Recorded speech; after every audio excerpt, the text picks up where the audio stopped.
Well, I hope you still feel able to do that at the end.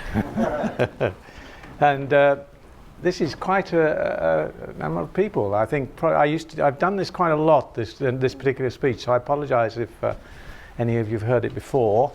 But this is a big show for me, so thank you very much for spending time this evening. That's great. So I'm going to talk firstly about what I've sort of learned about entrepreneurship, and I've got some key takeaways for myself personally. And then I'm going to give you a little potted history of the first sort of 15 years of my life post going to the Harvard Business School. So I find when I go to these things that the best part of it, of the evening or the afternoon or wherever it is the Q&A. So I'm not going to spend too long on the diatribe, and then hopefully I will stimulate you to ask some fun questions, and we can get into a bit of a intercourse and maybe even a disagreement or two, which is always fun. And as you'll know by now, there are thousands of books on management, and there are thousands of gurus. And frankly, like so many things in life, you can find people who say the right answer is definitely go A, and there are people who say, no, the right answer is not go A. So there is dispute about what are the things that really matter, and how to go about being successful in an entrepreneurial business operation or activity. And these guys I don't want to compete with. I've got some fairly simple personal takeaways from the observations and from my own personal experience.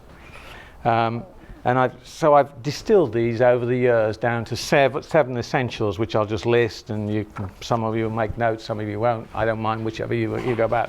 It's no problem to me.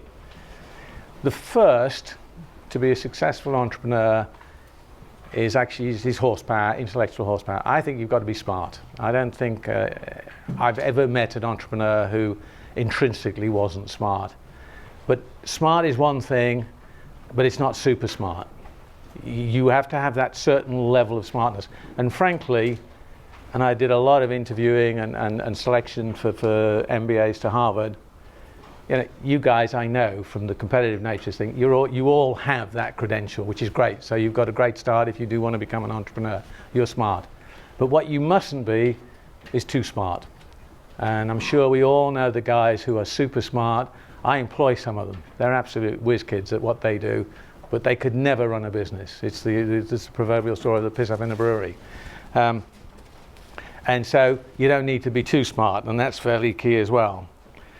And then management, in my experience, is incredibly about taking decisions. And it's funny because sometimes you don't even realize you're taking the decision. And in fact, by not taking a decision, you have to remember you're taking a decision. And it's extraordinary. You can go through life and you can recognize a point where effectively you took a decision, even if it was a non-decision. And you look back as little as 3 months later and you think, oh my God, just think where we went as a consequence of that decision and where we would have been if we hadn't taken that decision. And it is essentially about taking decisions. And we all know, and I was told as a kid, it's important to take decisions. It's important to understand if you don't take the decision that you're taking a decision. That's absolutely key to the whole process. Then, sorry, I'm just flipping through my notes from yesteryear. I think that every decision needs a huge amount of due diligence. You cannot do decisions on the fly. You've got to go through the process. You've got to think the unthinkable. You've got to test the assumptions. You've got to look at everything in detail. Decisions are about actually doing it on the basis of fact. And too many times in my life, I've met people who have took decisions because they've taken the glib first thing they've seen and they've gone off and they've done something, and at the end of it they say, oh my God, I didn't realize that. And if they'd only gone through the proper process of testing their assumptions and going through the process of talking to the customer, of talking to the man who's making the machine or whatever it is, but the test, do the due diligence is absolutely key in this process. And I'm very, very wary of what I call spreadsheet analysis. I mean, in the good old days when I started, it was Lotus Notes, and you used to get projections of this business, that it was going from here, and you pressed the button and you had 10 years projections of it, and you had a company which in today's money that was starting here making a little medical instrument that was bigger than BP. It's just oh God, it's great. The process of actually doing analysis of the numbers, I try to do effectively on the back of an envelope. I think if you can't get it encapsulated effectively in one A4 sheet, the numbers that relate to the business, you haven't got a business that you understand. It has to be reduced that. And the spreadsheet analysis that just churns out the numbers is just not worthy of discussion. And I think also to be successful, you have to be determined. You have to have that, stick to it, particularly in the entrepreneurial stages in an early business. I'll tell you, I cleaned the toilets at my first restaurant. You have to, because I knew in those days that the standards that a customer came to expect and would come back where the business also did this, and this, but whenever you went to the toilets, they didn't come away and say, I'm never going there again. There's a need to be, you're the jack of all trades, the master of none maybe, but you have to stick to it and you've got to keep going and you've got to have self-belief that what you're doing is what needs to be done. That was the fifth, by the way, just as, okay, there. 6, you've got to make the best of what you've got. My father, who was also an entrepreneur, but a relatively unsuccessful one, would talk to me about why he hadn't been more successful. And the essence of his position was, if I'd found the right people to work for me, I'd have been a millionaire. And he never was. And the essence of it is, you never have the right people. They just don't exist. The perfect person doesn't exist. You have to make do with what you can get. You obviously do the very best you can to get the right people, and you do the very best you can to organize the right resources, and you do the very best to buy the right machinery. But in the end, you will be in a make-do, compromise situation, and you have to work with what you can achieve, with what you can acquire, with what you can persuade. You never have the full set of resources, facilities, people in order to do the job that you would identify as the job you want to do. You have to be able to take what you can have, work on it, mold it, develop it, and use that, and you have to be reflective on that and not be, in my father's terms, disgruntled about the fact that he couldn't find the people to work for him would have helped him to make a millionaire. And then finally, and it's a funny one, I think, and I use that word advisedly, you have to have humor. The most important thing in meeting, I've had a really tough meeting this afternoon, and at a certain stage you just have to throw that fun time bomb into the thing and get everyone suddenly to relax, laugh, realize we're all human beings and that this isn't the end of the world, or that this isn't a conflictual situation. The number of times that the use of humor at the appropriate moment has saved my bacon. I mean, it's not 5, it's not 10, it's not 15, it's 20, it's 30, it's 40. That particular moment when things have got very tense, or when someone's about to actually just walk out the room because they've got pissed off with the whole situation, and you throw in that little joke, that little observation, even against yourself, quite happily against yourself. I don't mind if people poke fun at me, and I'm quite happy to do it as well. That actually can make or break a deal, a situation, an outcome. And then there's one other that you have to have, and that I throw open to the floor.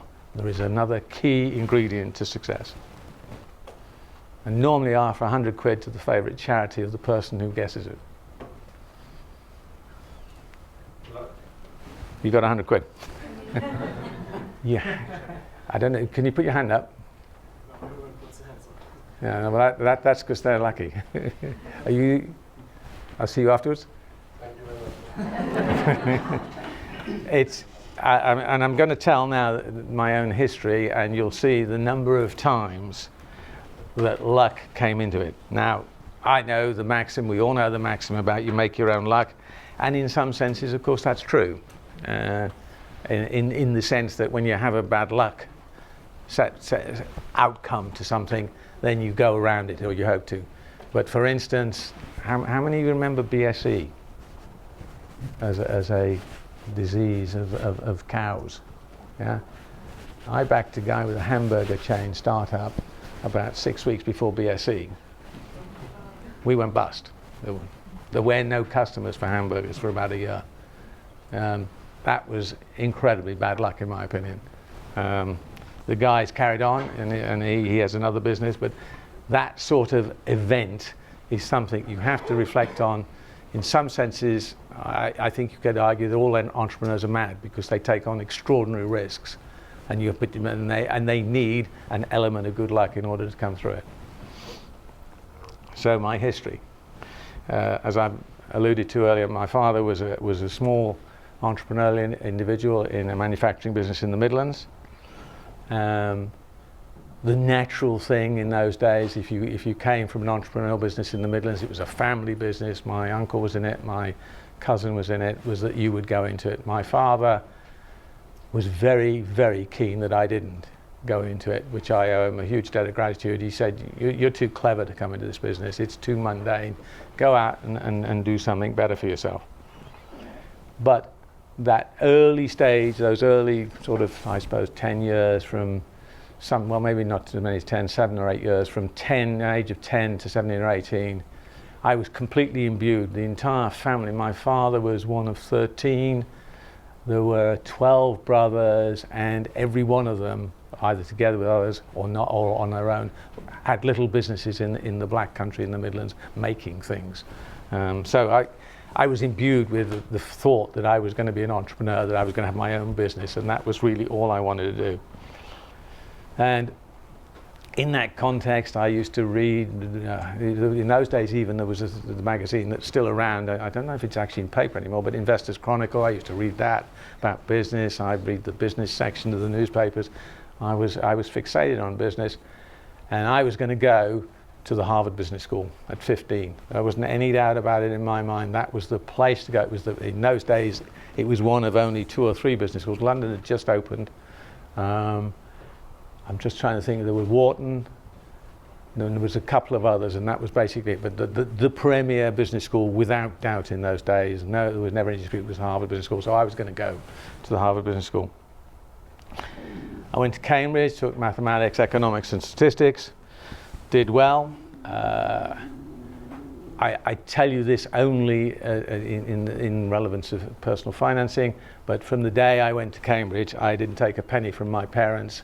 Everything that I am today, I did out of my own money. I mean, I've obviously borrowed money, but I've never actually had soft loans or freebies. I've done what I've done with what I've done. I went to, sorry, now I've just got to get the right, I've jumped a card, sorry guys. So I was going to go to Harvard. I knew that Harvard was incredibly expensive. I got my position at Cambridge, and so we did the first 2 years or 3 years of undergraduate. And in the 3rd year, I started to think about how am I going to go to Harvard. And also, by the way, I'm going to start my own business, and I don't want to get loaded with huge debt. I've just learned. Who said? Did you tell me how much your expenditure is? No, Shane maybe told me, wherever Shane is. Yeah, you guys are paying, as I understand it, circa 60 grand in today's money. It's big. And then did that include living? I didn't establish that. No, that's fees. So this is a chunky investment. Harvard in those days was I mean, it's much less money as it sounds, but it was the same sort of daunting, huge number. My God. So I decided that if I was going to go to Harvard, the only way I was going to go to Harvard was someone was going to pay for it, and it was not going to be me. So I tootled off to the careers office, which was in a little room with a man with, in those days there weren't even computers basically, so there was loads of books, and he sort of, you made an appointment, you went in and you said, hello, my name's Mr. Dutton. Okay, Mr. Dutton, where do you want to work? What do you want to do? You're an upcoming, you had excellent A-level scholarship, you're doing well at Cambridge, you're taking good courses, doing well apparently. What sort of business do you want to go into? And I said, well, actually, I don't know what sort of business I want to go into. I want to go into a business that has a scholarship that will pay for me to go to Harvard. And the guy looked at me like I was a complete lunatic. I said, what?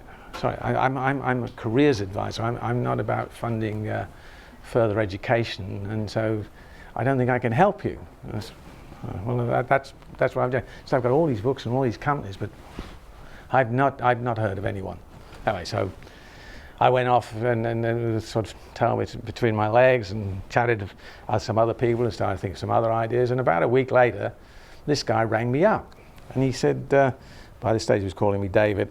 David, I think I might be able to help. I found 2 companies that have scholarships that enable you to go to Harvard. And I said, oh, that's great, thank you very much.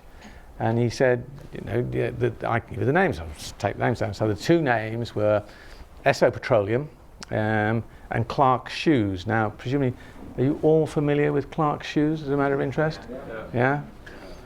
Okay, so I had at this stage done nothing about my future career, but so I instantly went into application mode and to get a job at either Esso or Clark's Shoes.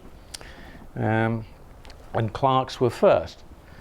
And so by this stage I had one of the very early minis, and Clark's are in Somerset in a town called Street. And I got an interview which was, I didn't know, but was a coordinated interview of about half a dozen of us.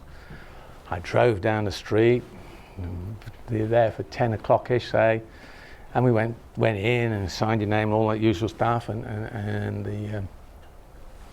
the head of HR, or whatever the terminology was in those days, had about 10, maybe 8 or 10 of us. We were graduates of various places, all applying to become members of the graduate program for Clark's Shoes. And we went through a process. So first they sat us around a table and they threw questions at us, and blokes with boards were looking at us and writing things down. And then we had an IQ test. Then we had to write a little strategy documentation, and then we got an interview with the CFO of Clark's Shoes, who not insignificant role and person at that time.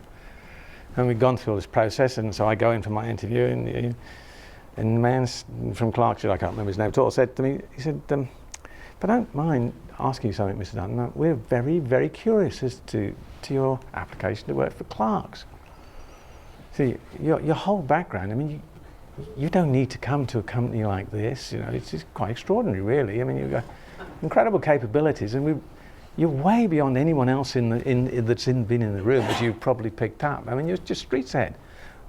Can I just ask, why the hell do you want to come to Clark's?"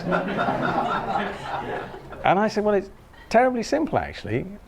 You're one of only 2 companies in the United Kingdom that send people to Harvard on scholarships. And he nodded. He said, yeah. He said, yes. He said, that's absolutely right. He said, but in your case, there's a fundamental problem. I said, oh, okay. So, well, what's the problem? He said, your name's not Clark. And it was actually a tax dodge scheme to fund the education of the Clark family. And so sometimes you're unlucky. So I got a job at Esso.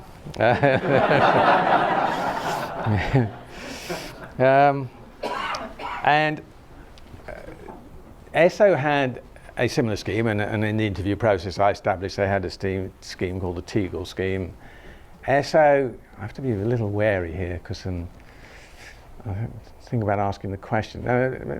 It's probably long enough that it doesn't really matter. Esso were monumentally in the Google, Apple, Starbucks play of diddling the English taxman of profits they were making in the UK. It was quite simple. They had a thing called transfer pricing, so they didn't sell things at economic price, they sold at prices was maxed out on profits being earned in funny little countries that didn't have very high corporate tax rates. And the head of the board of trade, it was then called, when I was working at Esso, I used to see his car quite regularly. He'd come up to have a little discussion about things they did, and one of the things Esso did is said, well, we send 4 to 8 guys a year to American business schools on superb scholarships, and the sort of mitigating of their activities on the taxation front. It was one of the things they did. So that's fair enough. I was quite happy because they did have a scholarship.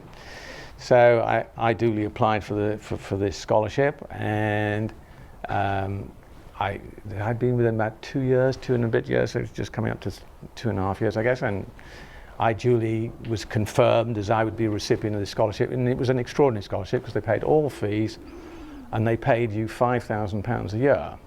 Now, just to put that in perspective, the monetary rate then was about 30 times more. So I was getting 150 grand a year when I went to Harvard in today's money, plus having all my fees paid. So I was going to be there very poor, as you can quickly work out. I got this scholarship, or correction, they said they offered me this scholarship, and I said, that's fine, I'd love to take it up. And they said, well, we have people in America, in Exxon, and we'll be in touch with you, and we'll provide you with summer jobs, and we'll be discussing with you in your second year the job that we're going to offer you when you come back to Esso or Exxon or wherever you want to come. And I said, well, that is a small problem. And the small problem is that I'm not going to come back. And I can only accept the scholarship if you acknowledge that I've told you that I'm not coming back. And they looked at me like I was a complete bloody lunatic. And things reiterated back and forth a little bit, and they eventually said, well, look, okay, we think you're a lunatic effectively. We're going to make you an offer to come back at the end. It's an offer that you can't refuse. You will not be able to refuse it, and on that basis, we'll go ahead with the process. So I said, well, okay, as long as you acknowledge that I've told you that I'm not coming back, if you make me an offer, I do come back, well, there you go. So that was, I have to say, I was very, very dubious about saying, but I thought there is no way I can take the scholarship unless I don't front up on what I'm going to do. So I'm not sure about you guys and what you. No, I'll ask Shane maybe, because. So is your first year here effectively? Do you have any electives, or do you just take a course syllabus effectively? We don't have that much. Yeah, we have like 2-3 electives, but the other ones are all core. Mm-hmm. Well, in our day at Harvard, that was it. They were all core. So you didn't have a lot that you could say or do. You just went on this course. Over the 2 years, we did 700 cases. The extraordinary thing is today, I can probably quote you 20 cases that I can remember the key pieces of, because at that moment you went, light bulb time. God almighty, that's amazing.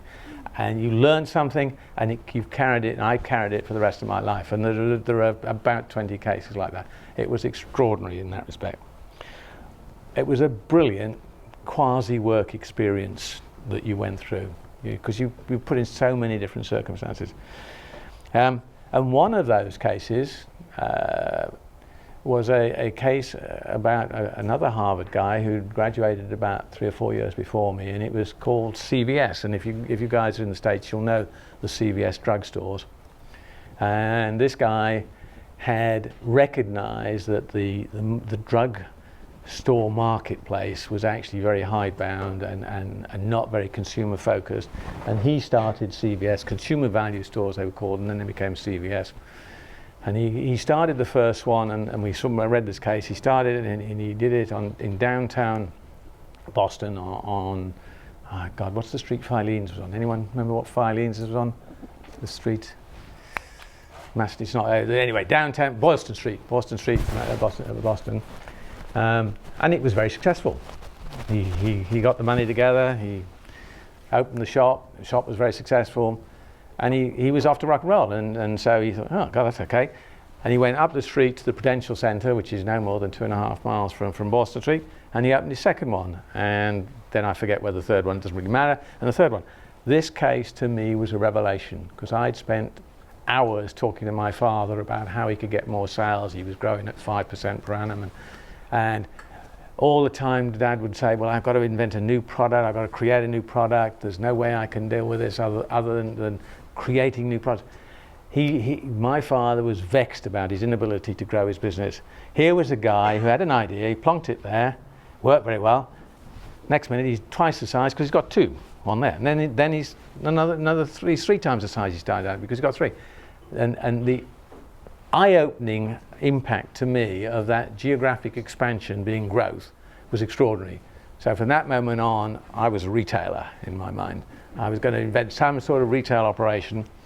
And after a period of time, I lighted on the fact, when I looked at the various different forms of retail, that really what you needed to do was have a low investment retail business if you could find one, and all the stock and all that crap. So I ended up with I was going to go into the restaurant business. And one of my friends at Harvard, who wasn't getting 150 grand a year from Exxon, was working on a student concession, which was to run the little sort of student cafeteria. And I was telling him one day, and he was talking about the margins on the business, because they earned from the concession. He said, pizza is amazing. You know, basically you're selling bread and tomato and a bit of cheese, and you get the most amazing margin. You multiply the price by 5, 6, 7 times, you know. So after that, I became very interested in pizzas, because they seem to be a rather attractive concept as a food product, compared with the high protein, which was highly expensive, particularly in those days. So I completed my time at Harvard. I tell you this just to not to boast, but just to give you an impression of the need to be determined to be an entrepreneur. I graduated first of the class of 700 at Harvard that year. The offers I received, employment offers, were extraordinary. They were quite extraordinary. Everyone and his second cousin was writing me letters, offering me options, money, this, that, in order to go work for them. And I had determined that I wanted to be in my own business. It was going to be a pizza business, ba-bum, ba-bum, ba-bum. I was going to go back to England, and all these offers basically were in the US. So, having determined on that, I became a pizza chef at a restaurant in Boston for 2 months. I think they thought I was pretty unusual. And I spent my time hoovering up everything I could learn about how to make a pizza, how to run a roster, everything that moved on how you run a pizza restaurant. By the time I came back, as far as I was concerned, I came back in September 1969, I guess.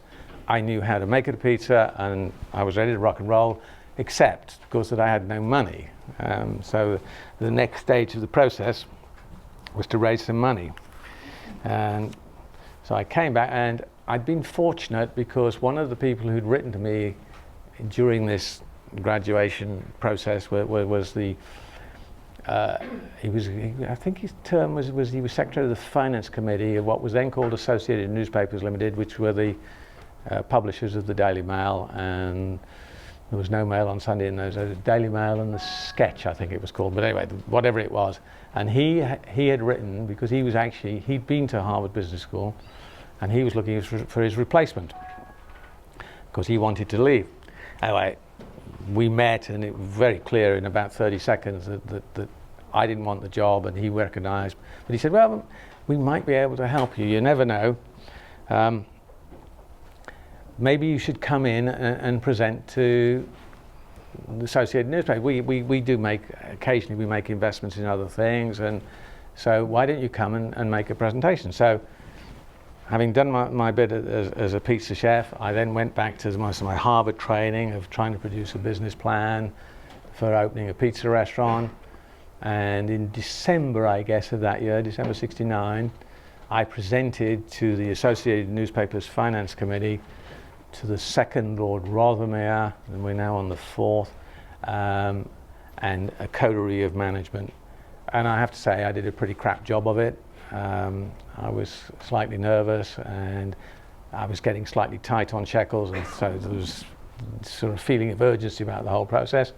Anyway, I did the presentation, and sadly, it was in the morning, and by lunchtime I was on my bike, because I was told, I'm sorry, we're not going to do this.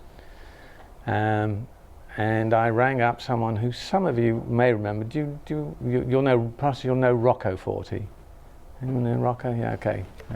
You have his hair sort of going towards mine.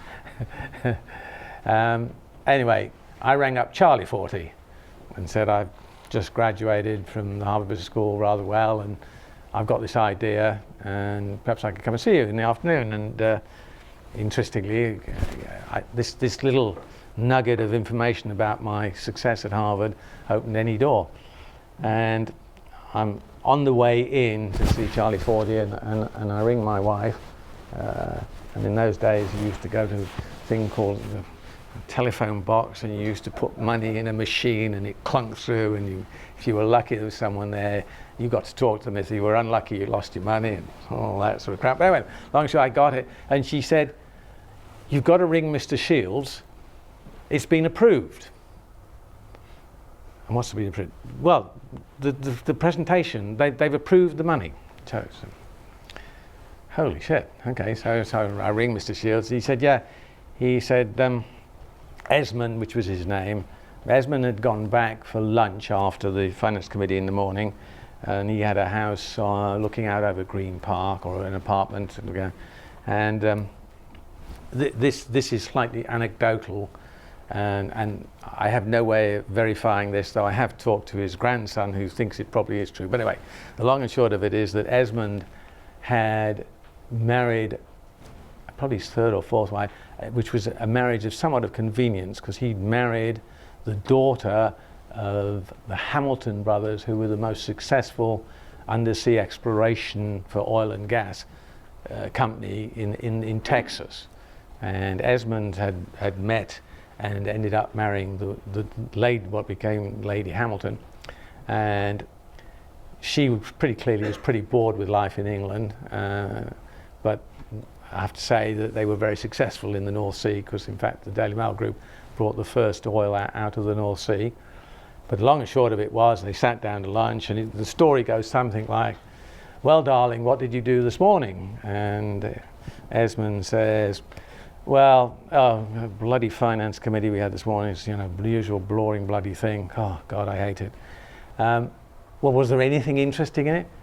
"Well, there was this young Turk type fella. He was he had some idea or other. It was terrible." "Well, what sort of guy was he?" "Well, he was British, but he'd been to the Harvard Business School." "He'd been to the Harvard Business School? Oh gosh, yeah. Was he any good?" "Well, apparently he graduated first. I'm not sure I think that it's true, but apparently he graduated first. Oh my God, that's amazing. What was his idea?" "Well, it was a restaurant of some form." "Oh, restaurant. What was the restaurant going to focus on? What was it going to make?" He said, "I don't know, something, bear in mind at the time here, something sounded like pizza or something. Pizza, I don't know. Pizza. Darling, do you mean pizza?" "Oh yeah, that's right. Pizza, that's right." "Oh God, was he going to bring pizza to England? Oh my God, that's fantastic. When's he going to open the first one?" "Oh, we turned it down." "You can't have turned it down." So you do need luck, yeah? I was given £40,000. Let's multiply that by 30, £1.2 million. I was given £1.2 million, and they bought 51% of my soul. So I had 49%, they had 51. As far as I was concerned, I had 51 and they had 49. But that's he who controls the thing is not necessarily he who has the equity control. So settled down, got down to work now. I got some money, I'd got an idea, I got a backer, life was good. Going back to one of my lessons of life, we spent 10 months, because we didn't, from December, actually 9, we opened in July 1970, the first restaurant on Tottenham Court Road. We went through all of the due diligence, and of course you'll all know, there are only 3 important things in a restaurant. It's location first, location second, and location third. It is so true. We were very fortunate. We identified a place in Tottenham Court Road.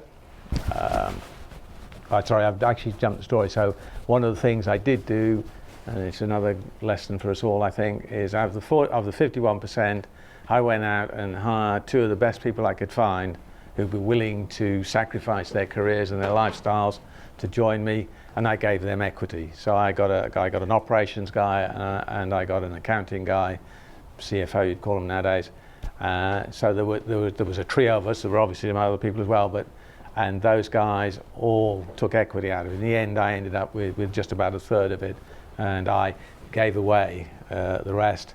I'm a great believer in that maxim about it's better to have a bigger share, smaller share of a bigger apple than the whole of the apple. We located this brilliant site in Tottenham Court Road, and the landlord was delighted. It was £5,000 a year, which, let's go back again to 30 million, 5 a year. No, sorry, 50,000, 150,000 a year. I got that right? 30 times 5,000. Yeah. And they looked for this interesting term that I had never heard of before. They said, well, what's your covenant? I know about the covenant is in the Bible, but I was a bit bemused by what the covenant was. What it means to those of you who don't know what the word covenant means in properties, it means what's the strength of the tenant, his capability, so that the landlord is reassured he's going to pay the rent. And of course, I had no covenant at all. We had no trading. We had virtually no employees. This restaurant's going to look like this and all of that sort of stuff, but nothing. And I said, well, sorry, son, you're out the door. We'll get someone who's got covenant. So I went to see my friendly boss at the Daily Mail and said, or the Associated Newspaper called then, and said, I've got a bit of a problem. Because we can't get this site in Tottenham Court Road.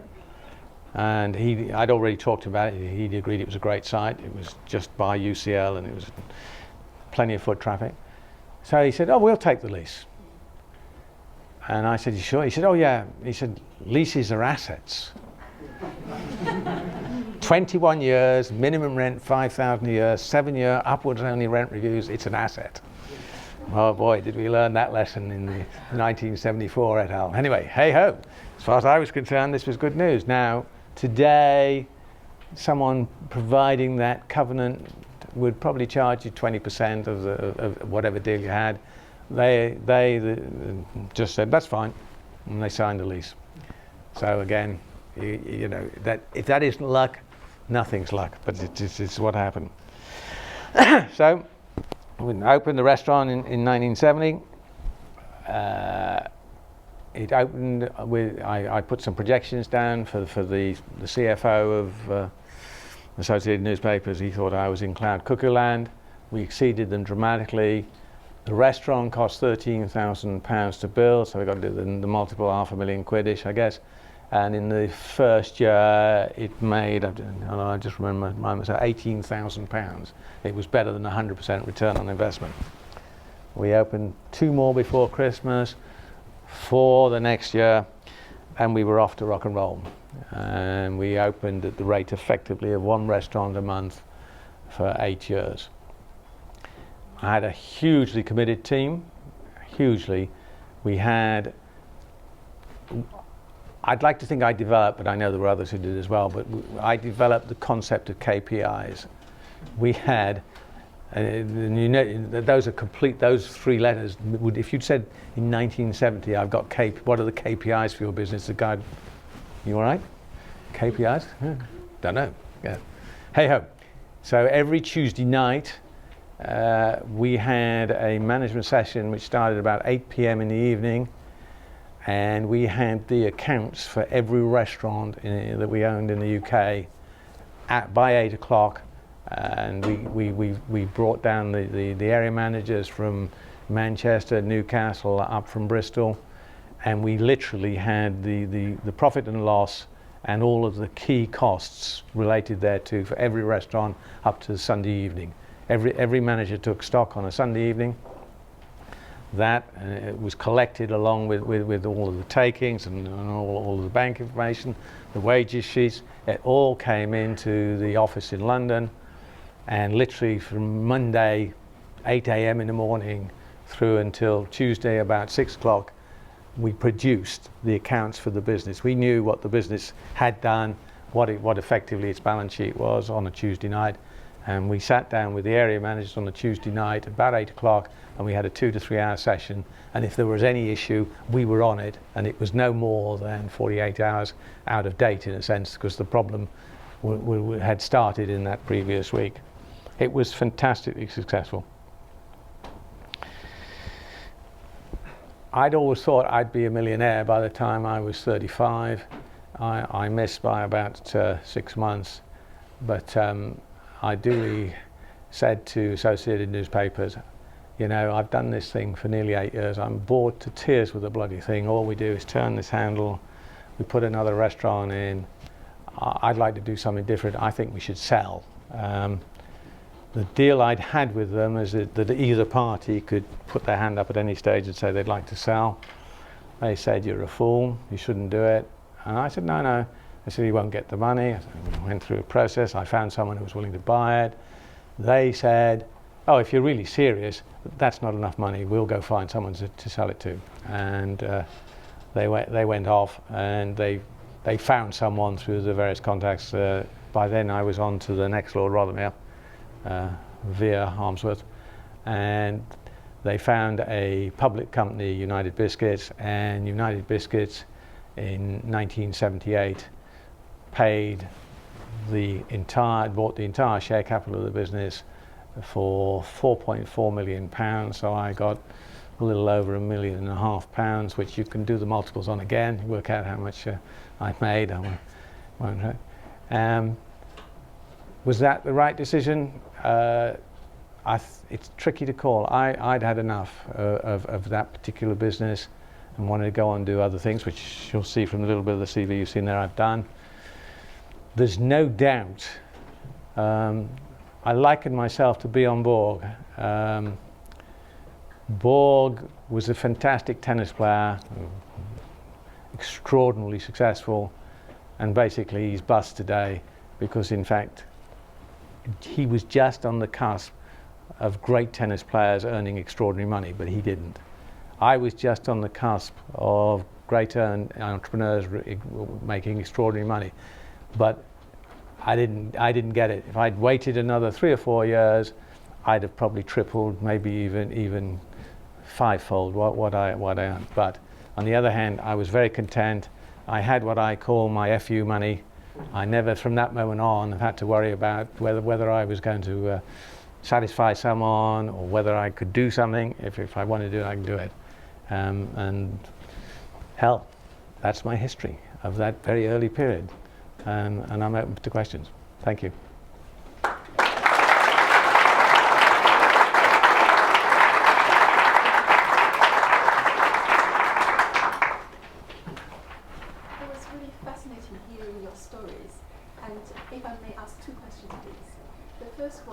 When Exxon offered you the scholarship and asked you to come back, what was your thought process in saying, no, I'm not coming back? Are you not aware that they may say, oh, we're not going to... Oh, yeah.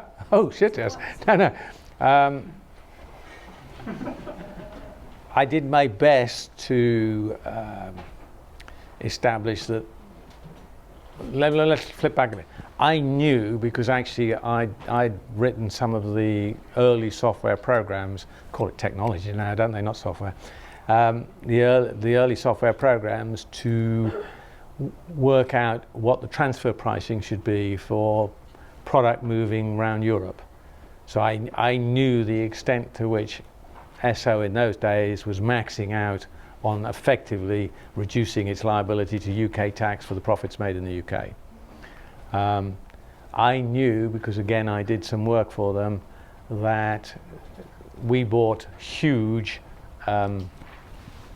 container ships that shifted, tanker ships that shifted oil around the world.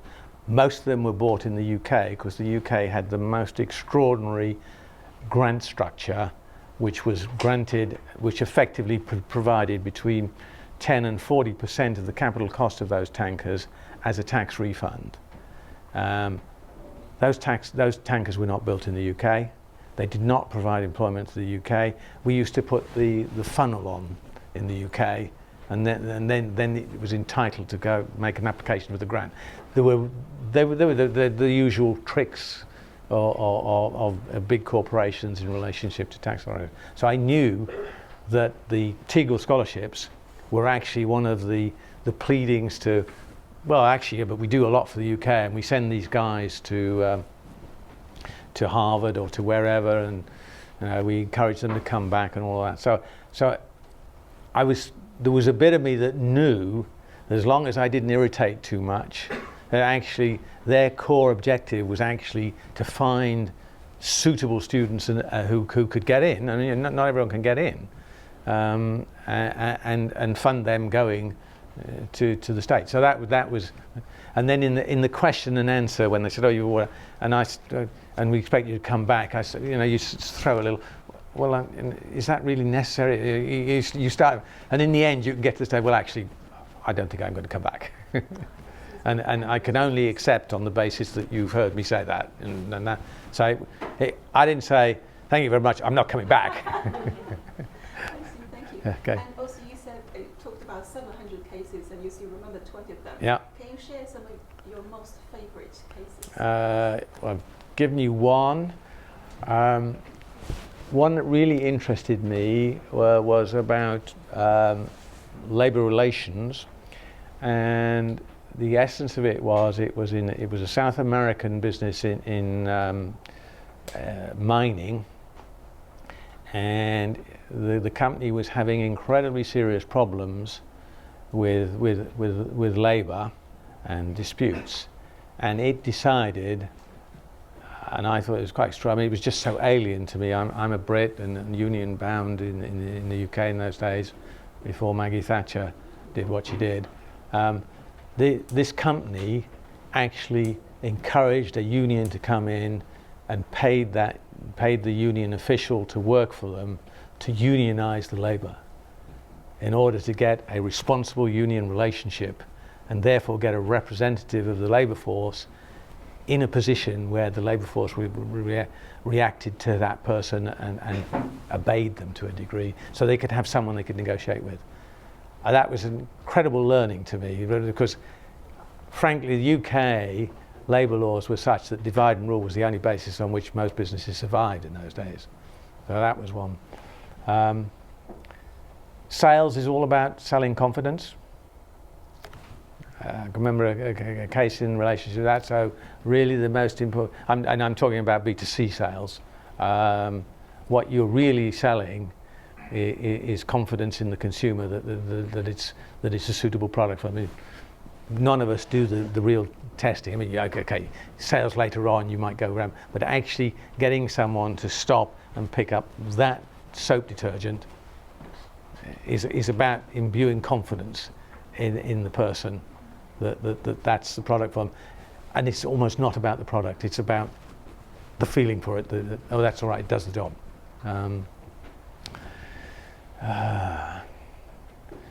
No bonus scheme ever lasts more than 3 years.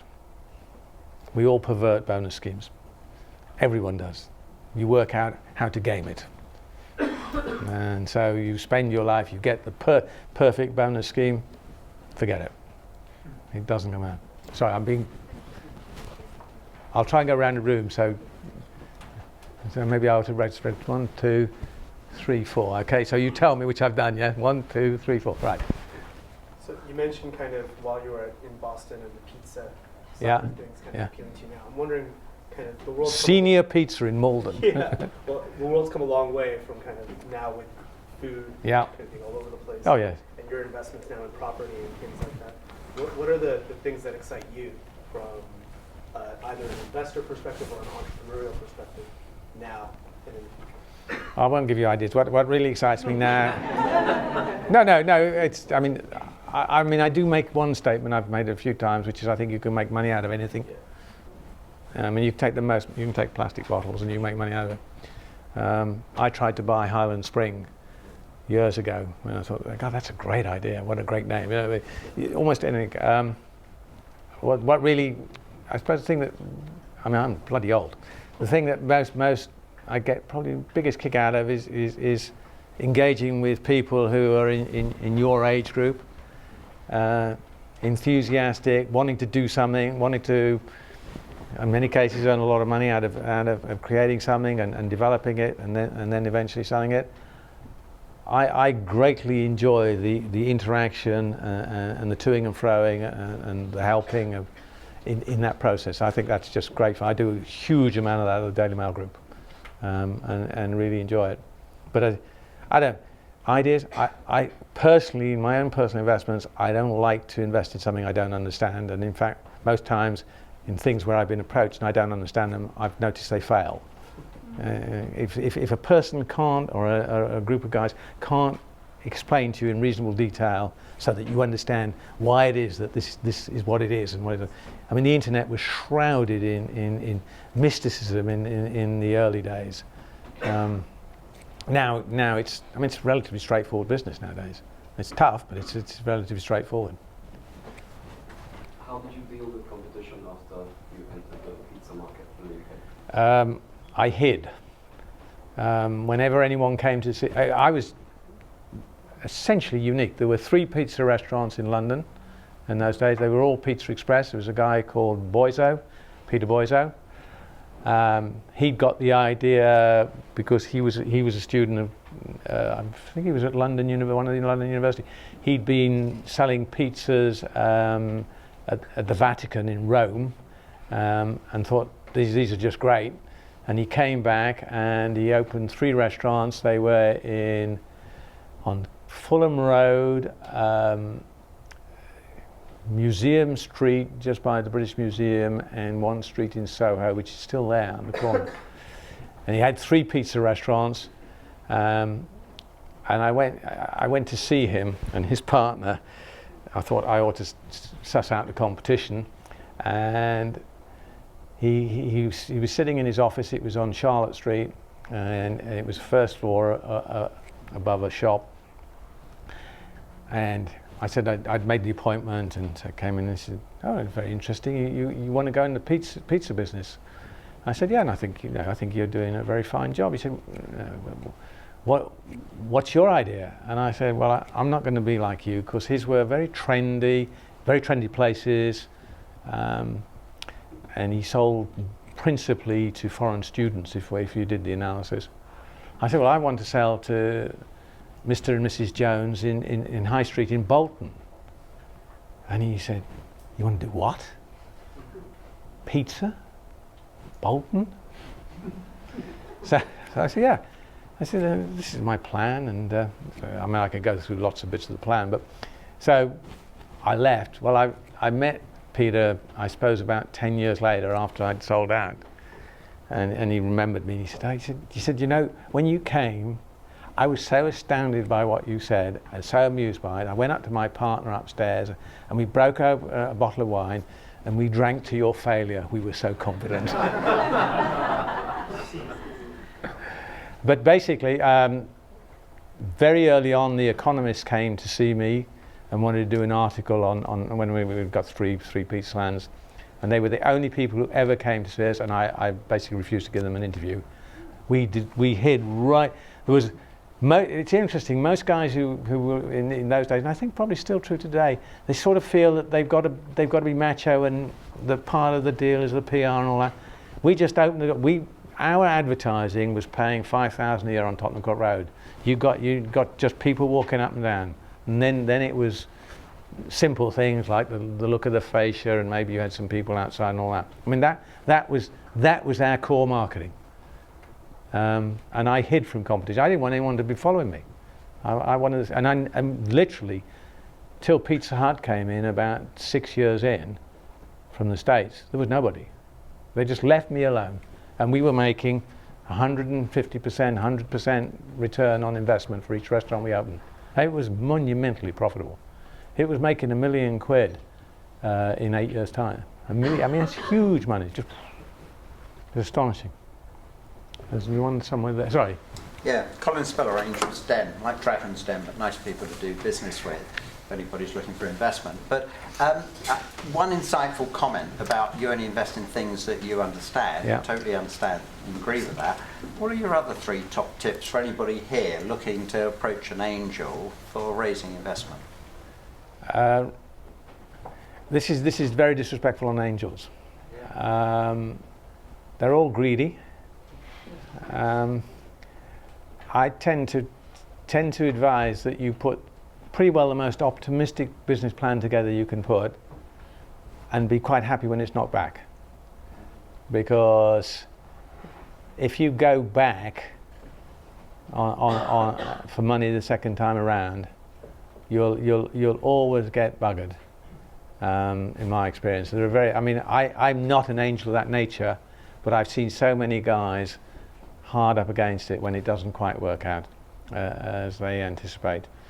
And you know that most every investor, in looking at the deal, is going to knock you back. So, you know, go in big and come out happy. Approaching angels, sorry, give me the question again. I'll try and. What are the 3 top tips for any entrepreneur to raise cash from an angel, apart from finding angels who understand what you do or being able to explain what you do, which was your first top tip? You give me one, which is around valuation, business plan, be aggressive. So the other 2. Well, I think okay. I mean, it's angels are such a different. There isn't a commonality. So I think you knock at lots of doors, a hell of a lot of doors. I do think you need to be really, it goes back to my due diligence, check. I think you do need to be completely on top of whatever it is you're proposing, because we're a skeptical group of guys, and if in fact you can't tell me that the market size in Bolton for something is 117 or whatever the hell it is, you're not going to get very far. So shed loads of due diligence and effort in order to make sure you understand. I mean, it's nice to have a track record of having really. I think the sort of CV embellishment game is one that almost puts me off. But I think if you've done something quite seriously successful, which is not business, but you've shown a degree of tenacity about it, that's a useful point there. I mean, I'm not saying everyone does it, but that's something I would suggest. You throw me yours. No, I can. But I think this is your evening, not mine. No, it's not mine. I'm happy to chat with them. Okay. Right, I got one. That's right.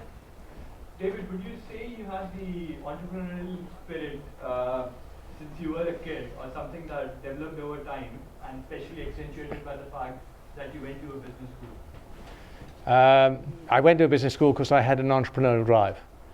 I'm pretty sure that was in my DNA from my father and the family. I was going to have I was never going to work for anyone.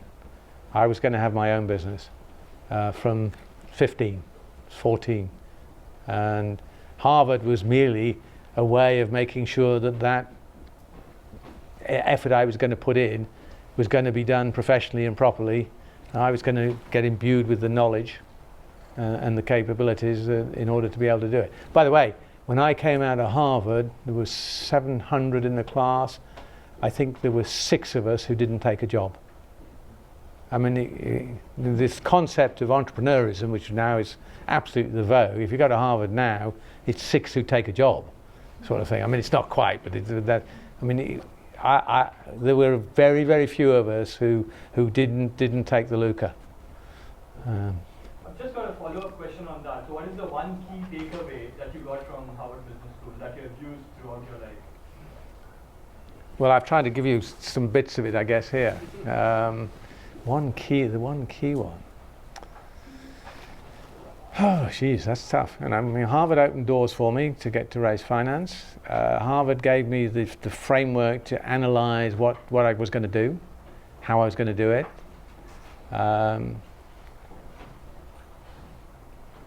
I don't think there's one. I think it's just I got imbued with a way of thinking and working in order that I could go out and do what I did. It was the professionalism, if you like, on top of the raw spirit. I don't think there's one single takeaway. So you told us how you always set the standards high and how you always aimed for the best. I was wondering if you could also tell us about the situations where you had to deal with failures and some undesirable outcomes and unpredictable outcomes.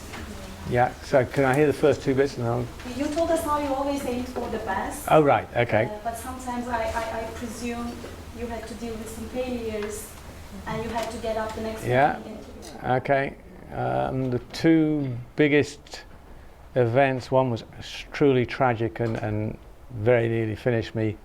Pizzaland, the first was our 13th restaurant, funnily enough, was in Fulham Road. And unlike the first 12, it did not show 100% return on investment. Quite the contrary, it showed a negative return on investment. We made a misjudgment as to the likability, I'm trying to think of the right word, but the suitability to the market of Fulham. Fulham Road was a relatively low foot traffic, very wealthy, very idiosyncratic area of London in those days, and I made the miscalculation, and I take the ultimate hit for this, of deciding to go there, and we bought a shop at some expense. Perhaps going back to the competition question, Pizza Express were just down the road, and Boiso certainly won on that one. Anyway, we opened it, and shortly thereafter we closed it because we couldn't get the traction, and we were not willing to break the mold of what we did. So Pizzaland was a uniform product offer. So if we offered something in Tottenham Court Road, we also offered it in Deansgate in Manchester, and we also offered it in High Street in Bolton. The second was a horrific event where a young man got electrocuted in the kitchen of one of our restaurants. It was never established what happened. He was cleaning, and there was a metal piece of equipment, and it was live. And we went through an inquest, and I really thought about giving up that day, to be honest. It was, I don't know what it was. Nobody knows what happened, except for the outcome, which was tragic. Those were by far the two biggest significant negative memories I can remember of Pizzaland. I can do it for others as well. But, Yes, David, thank you for that fascinating discussion on your journey.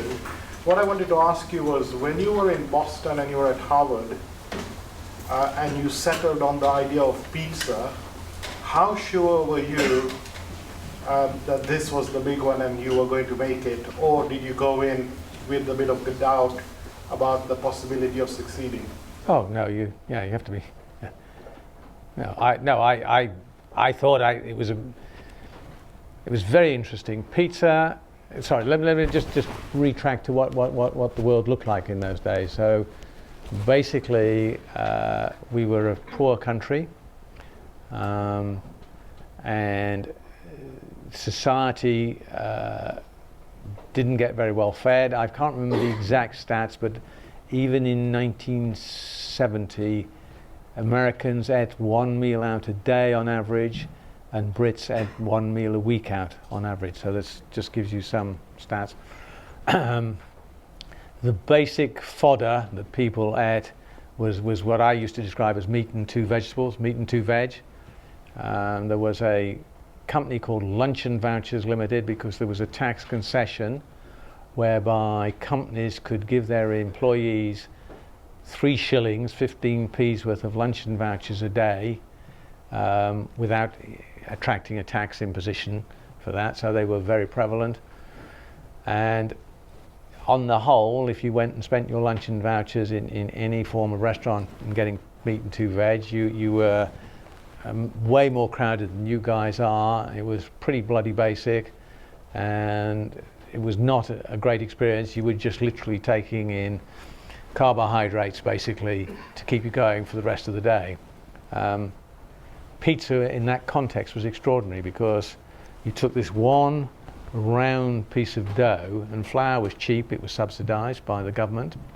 You sprinkled a little tomato, which itself was a cheap commodity coming in mainly from Israel at that time, and we gave up on the idea. I mean, I ditched the idea of Italian cheeses. We used to use shredded powdered cheddar cheese. Effectively, we used to grate it to a very fine powder, and that product you could sell for 10 times what it cost you, and you could create the concept of variety and apparently menu length by literally putting ham on it, or green peppers on it, or pieces of tuna.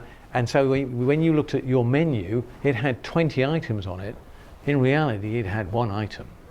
You know, so the other poor buggers who were doing lamb chops and steak and kidney pie and spaghetti, I was competing with. It's complex to do lots of products. It's a bloody sight simpler to train someone to just do one thing, make it a pizza. So it was a well-conceived idea. But to suggest that, I mean, nobody ate pizza. That's why the boys out laughed at me. If you went into a Pizza Express in Fulham Road or Museum Street, you basically saw young foreigners who came from mainly sort of Italy and the south of France, who were students and visitors. That was the core of their population, their clientele, because basically pizza was an alien product. Pissa, as Lord Rothermere described it. No, but you felt it in your bones that this was an idea that was going to work. Well, I don't think I was quite. I don't think I was quite that sort of. And I asked people whether we'll still. People talk to me about newspapers and how long they'll go on being printed, and I say I wouldn't put my head under the guillotine that they won't be printed in 2030. I'd probably be quite happy to put my head under the guillotine in 2050. I would not have put my head under the guillotine that pizzas would be successful when I did it. I was not that sure. I was damn determined to give it a bloody good try, and sure as hell did. But no, I didn't. I wasn't. I'm not. What's the right? Messianic about any product. Never have been, and I wasn't about pizza. I just thought it was a bloody good idea. Being disrespectful to myself, I stole it in the sense that I went to Senior Pizza in Malden and I learned how to make it a pizza. I chatted to this guy at Harvard about the economics of it. And I spent a lot of time trying to get hold of information from restaurateurs about margins and where you get staff and what you do, all of that stuff to give it its very best shot, which it was very successful, and there's no getting around it. But I'd never put my head under a guillotine in 1969 that this was definitely going to succeed. So therefore, are you saying that you never done the market research? Say again? Are you saying that it was never like a market research? Okay, I'll tell you about market research. I have a second one as well. So my second question would be, once the actual competition came in, what were the profits then? You're saying that it was 100, 150 at the beginning when there was no competition? I had no competition until I'd finished. There were no. Pizza Hut came in, but they didn't compete with me at all. They went in a different way. So the answer to your question is the profitability never waned during my period. It fell apart afterwards because the purchasing company did a lousy job, a really lousy job, and they lost the motivation of the guys who'd worked for me. Tough for them to maintain it, I've got to agree, but they actually completely lost it. My view on market research is that the cheapest market research we did was opening the first restaurant. I mean, I can remember going up and down Tottenham Court Road with a pizza that we'd made and cutting it into pieces and handing it to people and saying, would you pay 4 and 6 for this pizza? I mean, it was truly comedic. I don't know. Maybe, well, no, sorry.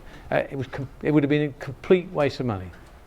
But we spent £13,000, which is a lot of money, but it was the best market research we did. And as it was the first one, we could fiddle with it to a degree.